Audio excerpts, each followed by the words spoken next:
Joy Mathew cinema നടൻ, എഴുത്തുകാരൻ, അതിലുപരി കോൺഗ്രസിന്റെ സ്ഥിരം അടിമ. ഒരു AICC വക്താവ് പോലും ഇത്ര സ്ഥിരം സാന്നിധ്യമായിട്ട് അടിമപ്പണി ചെയ്യില്ല. പണ്ടെങ്ങോ DYFIയിൽ പ്രവർത്തിച്ച, ഇപ്പോൾ പ്രവർത്തനത്തിൽ ആക്റ്റീവ് അല്ലാത്തതിന്റെ പേരിൽ DYFIയിൽ നിന്ന് പുറത്താക്കിയ ഒരു വ്യക്തി MDMAയുമായിട്ട് പിടിക്കപ്പെടുന്നു. MDMA എന്നല്ല, ഏത് ലഹരി വസ്തുക്കളുമായിട്ട് പിടിക്കപ്പെട്ട ഏതൊരാൾക്കും അർഹമായ ശിക്ഷ കൊടുക്കണം എന്നുള്ള അഭിപ്രായമാണ്. പക്ഷേ ജോയി മാത്യുവിന്റെ സ്വന്തം നേതാവ് VD സതീശന്റെ അടുത്ത സുഹൃത്തും അനുയായിയുമായ കോൺഗ്രസ് നേതാവ് MDMAയുമായിട്ട് പിടിക്കപ്പെട്ടപ്പോൾ ഈ ജോയി മാത്യുവിന്റെ അണ്ണാക്കിൽ പഴമായിരുന്നോ എന്നൊരു ചോദ്യം. അന്ന് നിന്നെ കണ്ടില്ലല്ലോ, നിന്റെ അണ്ണാക്കിൽ പിരിവെട്ടിയിരിക്കുകയായിരുന്നു ജോയി മാത്യു. ഈ ജോയി മാത്യു എന്ന് പറയുന്ന നാറിയുണ്ടല്ലോ, പൊതിച്ചോറും MDMAയുമായിട്ടാണ് താരതമ്യം ചെയ്യുന്നത്. എടാ ജോയി മാത്യു, നിനക്കും നിന്റെ സംഘടനയ്ക്കും ഒരു 10 പൊതിച്ചോറ് കേരളത്തിൽ എവിടെയെങ്കിലും കൊടുത്തു കാണിക്കാൻ പറ്റുമോ?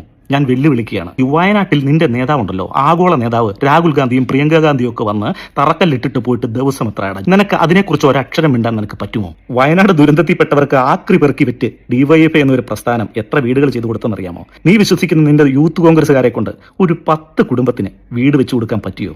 നീ വിശ്വസിക്കുന്ന നിന്റെ പാർട്ടിയിലെ ഒരു മന്ത്രി ഉണ്ടല്ലോ, യൂത്ത് കോൺഗ്രസിന്റെ പ്രസിഡന്റുമാണേ, സർക്കാരിന്റെ വീട് വരുമ്പോഴേക്കും യൂത്ത് കോൺഗ്രസിന്റെ വീടും വരുമെന്നാണ് പറഞ്ഞത്.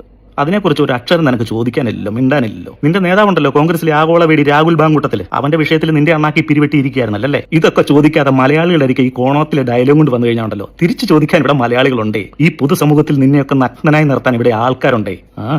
പിന്നെ ജോയി മാത്യു, നീ നിന്റെ പാർട്ടിയിലെ കാര്യമൊക്കെ നോക്കി നടക്കുകയാണെങ്കിൽ നിന്നെ ഉപദേശിക്കാനും എതിർക്കാനും ഒന്നും ആരും വരില്ല. തൊട്ടയലത്തെ വീട്ടിലെ ജനൽ തുറന്നു കിടക്കുകയാണെന്ന് കരുതി അതിലൂടെ നോക്കി ഒരു ആത്മസുഖം കണ്ടെത്താനുള്ള ആ ശ്രമം ഉണ്ടല്ലോ, അതൊക്കെ നിന്റെ പത്തനംതിട്ട അമ്മായിയുടെ അരികെ ചെന്ന് പറഞ്ഞാൽ മതി.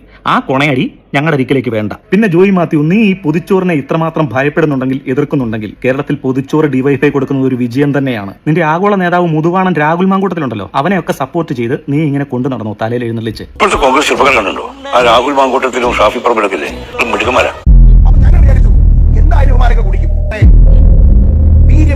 ജോയി മാത്യു, നീ ആദ്യം ചോദിക്കേണ്ട കുറച്ച് ചോദ്യങ്ങളുണ്ട് കോൺഗ്രസ്സുകാരോട്. യൂത്ത് കോൺഗ്രസ് 30 വീട് കൊടുക്കാമെന്ന് പറഞ്ഞല്ലോ, കോൺഗ്രസ് 100 വീട് കൊടുക്കാമെന്ന് പറഞ്ഞല്ലോ. നിനക്ക് ഒറ്റ ചോദ്യമില്ല, ഒറ്റ ഉത്തരം കിട്ടില്ല. പക്ഷെ ചോദ്യങ്ങളും നിനക്കില്ല, ഉത്തരങ്ങളും വേണ്ട. അധികാരം ഏറ്റെടുത്തിട്ട് 60 ദിവസത്തിനുള്ളിൽ 14,000 കോടി രൂപ കടമെടുത്ത നിന്റെ നേതാവ്, നിന്റെ ഗവൺമെന്റിനെ കുറിച്ച് എന്താണ് നിന്റെ അഭിപ്രായം? എന്തിനു വേണ്ടി, ആർക്ക് വേണ്ടി, എന്ത് നന്മയ്ക്ക് വേണ്ടി? ഇതൊക്കെ എടുത്തതിന് ശേഷവും 5 വർഷം ഭരിച്ചതിന് ശേഷം ഇറങ്ങി പോകുമ്പോഴുണ്ടല്ലോ 20 മാസത്തെങ്കിലും കുറഞ്ഞത് പെൻഷൻ കുടിശ്ശികയുണ്ടാവും. ജനങ്ങൾക്ക് ഉപകാരപ്രദമായ എന്തെങ്കിലും ഒരു കാര്യം ചെയ്യാൻ നിങ്ങളെ കൊണ്ട് പറ്റുമോ? എന്നും കുത്തക മുതലാളിമാരുടെ ചട്ടുകമായിട്ട് പ്രവർത്തിക്കാനേ ഈ കോൺഗ്രസിന് സാധിക്കൂ. നോക്കൂ, ഇറങ്ങി പോകുമ്പോൾ കണ്ടോണം എത്ര മന്ത്രിമാർ അഴിമതി കേസിൽ പെടും എന്നുള്ളത്. പാലാരിവട്ടം പാലത്തിന്റെ കാര്യം നിനക്ക് ഓർമ്മയുണ്ടല്ലോ. പിന്നെ ജോയി മാത്യുവിനോട് എനിക്കൊരു ചോദ്യമുണ്ട്. നീയൊക്കെ പ്രവർത്തിച്ച് നടന്ന താരസംഘടനയുണ്ട്, കേവലം 500 പേരേ ഉള്ളൂ. 500 പേരുള്ള ഒരു സംഘടനയിൽ അവിടെ പ്രവർത്തിക്കാൻ വയ്യാതെ രാജിവെച്ച് പോകുന്ന നീയാണ് ഇടതുപക്ഷം പോലൊരു വലിയ പ്രസ്ഥാനത്തെ ഉപദേശിച്ചുണ്ടാക്കാനായിട്ട് നടക്കുന്നത്. അതങ്ങ് പത്തനംതിട്ട അമ്മായിയുടെ അരികെ ചെന്ന് പറഞ്ഞാൽ മതി കേട്ടാ. അതുകൊണ്ട് നിന്റെ കൊണയടി കൂടുതലൊന്നും മലയാളിയുടെ അരികിലേക്ക് വേണ്ട. മിസ്റ്റർ ജോയി മാത്യു, അടിമപ്പണി ചെയ്യാം, പക്ഷേ ഇതുപോലുള്ള കോവഞ്ഞാട്ട അടിമ